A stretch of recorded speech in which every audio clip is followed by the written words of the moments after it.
Hello student, now we are start economics. जो आज का हमारा टॉपिक है वो बैंकिंग से रिलेटेड है। आज हम करेंगे कि कंट्रोल ऑफ मनी सप्लाई। जो आरबीआई है, हमारा सेंट्रल बैंक है, वो मनी सप्लाई को किस तरह से कंट्रोल करता है। ठीक है, ओके। इसके कुछ इंस्ट्रूमेंट्स हैं जिससे जो आरबीआई है या हमारी जो गवर्नमेंट है वो क्या करती है, मनी सप्लाई को कंट्रोल करती है। तो इसके दो इंस्ट्रूमेंट हैं। पहला है आपका क्वांटिटेटिव इंस्ट्रूमेंट और दूसरा है आपका क्वालिटेटिव इंस्ट्रूमेंट। अभी मैं आपको नेम बता रही हूँ सिर्फ, आगे मैं इसके अच्छे से आपको डिफाइन भी करूँगी। देखो, सबसे पहले है क्वालिटेटिव इंस्ट्रूमेंट में क्या है, ये क्वालिटी से रिलेटेड है। ठीक है, और जो क्वांटिटेटिव इंस्ट्रूमेंट है ये क्वांटिटी से रिलेटेड है, मतलब इनकी क्वांटिटी फिक्स है, और जो क्वालिटेटिव है इनकी क्वालिटी फिक्स है। ठीक है, क्वांटिटी में जैसे रेपो रेट हो गया, बैंक रेट हो गया, रिवर्स रेपो रेट हो गया, CRR, SLR, open market instrument, उसमें से कुछ आपको पता है, कुछ नहीं पता, अभी बताऊंगी, देख लेना। और जैसे क्वालिटेटिव में आपका marginal requirement, rationing of credit, direct action, moral suasion. Okay, अब इसको स्टार्ट करते हैं कि ये सब होते क्या हैं। ठीक है, ओके। सबसे पहले हम कर रहे हैं क्वांटिटेटिव इंस्ट्रूमेंट, जिनसे मनी सप्लाई को कंट्रोल किया जाता है। तो वो किस तरह से गवर्नमेंट इनको कंट्रोल करती है। तो सबसे फर्स्ट है हमारा रेपो रेट। रेपो रेट क्या होती है, एक ऐसी रेट होती है जिस रेट पर, ठीक है, जो आरबीआई है कॉमर्शियल बैंक को क्या देता है, लोन देता है। ठीक है, अब देखो, अगर कॉमर्शियल बैंक के पास पैसा थोड़ा है, उसको अपनी लिक्विडिटी को सही रखना है, तो उसे लोन की रिक्वायरमेंट होती है। तो सबसे पहले जो सभी हमारे बैंक्स हैं उनका सबसे जो हम बोल सकते हैं कि सभी बैंकों का बैंक है वो, मतलब जितने भी बैंक हैं, अगर उनको लोन की ज़रूरत होती है तो वो कहाँ जाएंगे, सबसे पहले आरबीआई के पास जाएंगे। ठीक है, सभी बैंक का मतलब ये मान सकते हैं उनके पापा हैं वो। ठीक है, ओके।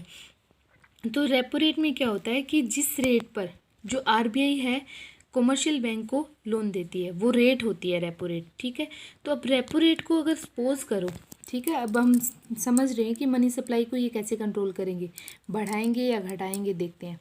सबसे पहला है कि अगर रेपो रेट को वो बढ़ा देते हैं, मतलब उस रेट को बढ़ा देते हैं जिस रेट पर कॉमर्शियल बैंक को लोन दिया जाता है। ठीक है, अगर वो रेट बढ़ा देंगे तो कॉमर्शियल बैंक के पास जो लोन पहुंचेगा उसके ऊपर जो कॉमर्शियल बैंक हैं उनको ज़्यादा, जो आरबीआई है उनको लोन वो इंटरेस्ट देना पड़ेगा। अगर ये इंटरेस्ट ज़्यादा देंगे तो लोगों के पास सप्लाई ऑफ मनी जो होगा वो क्या हो जाएगा, कम पहुंचेगा। तो इससे क्या होगा, सप्लाई ऑफ मनी कम हो जाएगा। देखो, सप्लाई ऑफ मनी हम सिर्फ ये पढ़ रहे हैं लोगों के पास कितना पहुंचेगा। ठीक है, क्योंकि ये लोगों से रिलेटेड, पीपल से रिलेटेड होता है। ओके, अब इसका उल्टा है, अगर रेपो रेट कम हो जाए, मतलब जो आरबीआई है वो कॉमर्शियल बैंक से कम रेट पे उनको अगर लोन प्रोवाइड करवा दे, तो क्या होगा, अगर कम रेट पे करवाएंगे तो कॉमर्शियल बैंक के पास ज़्यादा पैसा बचेगा, ज़्यादा पैसा बचेगा तो ये लोगों को ज़्यादा पैसा आगे सप्लाई कर पाएंगे, तो इससे सप्लाई ऑफ मनी क्या हो जाती है, इंक्रीज। तो इनका रिलेशन हम क्या लिख सकते हैं कि दोनों का जो रिलेशन होगा वो कैसा है, नेगेटिव रिलेशन। ठीक है, दोनों में क्या है, नेगेटिव रिलेशन है। उसके बाद आता है आपका reverse repo rate. Reverse repo rate नाम से पता है, इस जो रेपो रेट का बिल्कुल रिवर्स है उसे रिवर्स रेपो रेट बोलते हैं।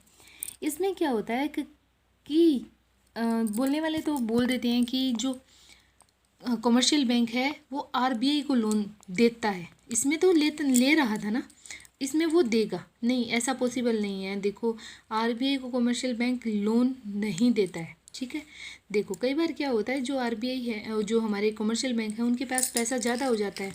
जब ज़्यादा पैसा हो जाएगा तो उनकी एक पॉलिसी है कि वो ज़्यादा पैसा आरबीआई के पास आगे ट्रांसफ़र कर सकते हैं। ठीक है, तो जब कॉमर्शियल बैंक आरबीआई के पास पैसा अपना पहुंचा रहे हैं, ठीक है, मतलब वहाँ पे डिपॉजिट करवा रहे हैं, लोन नहीं दे रहे, उसको डिपॉजिट करवा रहे हैं, तो उसे क्या बोलेंगे, रिवर्स रेपो रेट। ठीक है, अब देखो, तो इस पे क्या मिलेगा, कॉमर्शियल बैंक को इंटरेस्ट मिलेगा ना। अगर इस रिवर्स रेपो रेट बढ़ा दी जाए, इंटरेस्ट मिलेगा, मतलब ज़्यादा मिलेगा, रेट बढ़ा दी तो इंटरेस्ट ज़्यादा मिलेगा, तो सप्लाई ऑफ मनी भी ज़्यादा होगी। अगर रेट को कम कर दिया तो सप्लाई ऑफ मनी भी क्या होगी, कम हो जाएगी। तो इनके बीच का जो रिलेशन होगा वो कैसा है, पॉजिटिव रिलेशन। ठीक है, ओके। नेक्स्ट है आपका, हम सारे अभी तक क्या पढ़ रहे हैं, क्वांटिटेटिव है, ध्यान रखना ये। उसके बाद है बैंक रेट। बैंक रेट वो रेट होती है जिस पे कॉमर्शियल बैंक लोगों को जो लोन प्रोवाइड करता है, ठीक है। अगर कॉमर्शियल बैंक अपनी जो रेट है वो बढ़ा दे, ठीक है, कॉमर्शियल बैंक अपनी रेट को बढ़ा दे, मतलब जो लोन देगा उसकी रेट को बढ़ा दे, तो लोगों के पास पैसा क्या पहुंचेगा, कम पहुंचेगा। अगर वो उस रेट को कम कर दे तो लोगों के पास पैसा ज़्यादा पहुंचेगा, ठीक है। ओके, नेक्स्ट है आपका CRR। अब आपको पता है CRR क्या होता है, कैश रिजर्व रेशो। CRR क्या होता है, कैश रिजर्व रेशो। ये कौन सा था, मैंने आपको बताया था सम बेसिक टर्म्स में कि बैंकिंग की कुछ बेसिक टर्म्स हैं। पिछले वाला अगर वीडियो नहीं देखा है तो देख लेना। उसमें है कि CRR कैश रिजर्व रेशो होता है, जो कहाँ पे रखा जाता है, RBI के पास रखा जाता है, कॉमर्शियल बैंक रखते हैं उनके पास। तो अगर CRR बढ़ा दे कि जो सेंट्रल बैंक है बोले कि मेरे पास ज़्यादा पैसा रखो, तो सप्लाई ऑफ मनी क्या हो जाएगी, कम हो जाएगी। और ऐसे ही अगर CRR ऐसे बोले कि कम कर दो, तो सप्लाई ऑफ मनी बढ़ जाएगी। देखो इनके बीच का रिलेशन फिर से नेगेटिव, इनके बीच का क्या था, बैंक रेट का भी नेगेटिव। ओके, अब देखो नेक्स्ट आता है SLR। बिल्कुल सेम CRR की तरह SLR, बस एक बात है कि ये जो अमाउंट होती है, जो रिजर्व होता है, बैंक कॉमर्शियल बैंक को अपने पास रखना होता है, ठीक है। तो इससे क्या हो जाएगा, अगर अपने पास पैसा ज़्यादा रखेंगे तो लोगों को कम दे पाएंगे, सप्लाई ऑफ मनी कम हो जाएगी। अगर लोगों को जो SLR है अगर वो कम कर दें तो लोगों के पास ज़्यादा पैसा पहुंच जाएगा। इनका भी रिलेशन कैसा है, नेगेटिव। ओके, फिर है ओपन मार्केट ऑपरेशंस। ये ओपन मार्केट ऑपरेशंस क्या होते हैं, देखो कई बार क्या होता है, जो RBI होता है, ठीक है, वो सिक्योरिटी इशू करता है, ठीक है, सिक्योरिटी इशू करता है। अगर जो RBI है या फिर हमारी गवर्नमेंट है, अगर वो सेल कर दे, ठीक है, सेल कर दे, ओपन मार्केट इंस्ट्रूमेंट को सेल कर दे, या फिर इसको सेल को एक और बोल सकते हैं इशू कर दे, क्या बोल सकते हैं, इशू कर दे। तो अगर इशू करेंगी तो सारा पैसा मार्केट से कहाँ चला जाएगा, गवर्नमेंट के पास चला जाएगा, और लोगों के पास सप्लाई ऑफ मनी क्या हो जाएगा, कम हो जाएगा, ठीक है। और परचेज इसका बिल्कुल अपोजिट। अगर परचेज का मतलब है कि गवर्नमेंट अगर परचेज कर ले, ठीक है, परचेज करेगी तो लोगों के पास जो दिया हुआ है, पहले सिक्योरिटीज़ दी हुई हैं, उनसे वापस लेगी, तो उन सिक्योरिटीज़ के बदले क्या देना पड़ेगा, जो हमारी गवर्नमेंट है उनको उनके बदले पैसा देना पड़ेगा, और पैसा देने से जो सप्लाई ऑफ मनी है वो क्या हो जाएगी, जो हमारी इकोनॉमी है उसमें बढ़ जाएगी, ठीक है। ओके, तो ये हमारे सारे क्वांटिटेटिव जो थे वो ख़त्म हो चुके हैं इंस्ट्रूमेंट। अब क्वालिटेटिव पढ़ते हैं। सबसे पहला आता है मार्जिनल रिक्वायरमेंट। मार्जिनल रिक्वायरमेंट का मतलब क्या होता है, ये वो अमाउंट होती है जब आप लोन लेने जाते हो, ठीक है, तो उसके बदले आपको कुछ मोर्गेज